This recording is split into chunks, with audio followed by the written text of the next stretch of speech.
hindi naman masabi ni Madriaga saan nanggaling yung pera. Papaano, di ba, di ba dapat muna, pag, hindi ko alam kung ano saan nila gagamitin si Madriaga, ang yun. Number 2,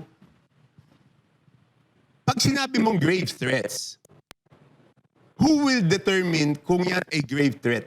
Kunyari, siya tinakot. Kahit magkapatid kami. Hindi ko naman pwedeng sabihin na grave threat yun eh. Di ba siya lang ang makakapagdesisyon kung grave threats yun o hindi?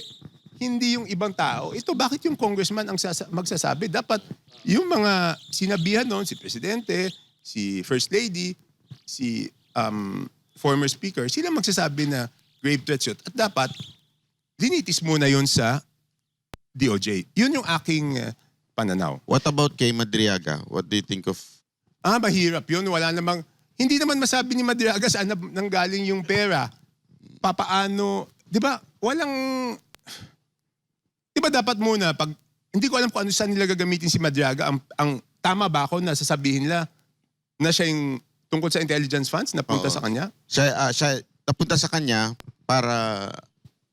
siya yung naka-witness ng lahat. Star witness daw. Hindi pwede yun eh. Tsaka, ang hirap nun kasi preso yun eh, di ba? I mean, deprived of liberty yun eh, di ba?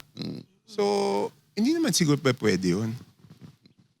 Pero at kahit gano'n, no? Kahit gano'n, Banat, makikinig pa rin ako. Hindi naman sarado yung pag-iisip ko. Papanoorin ko pa rin yung mga hearings at ako'y boboto base doon sa kung ano yung tama. Ito kong,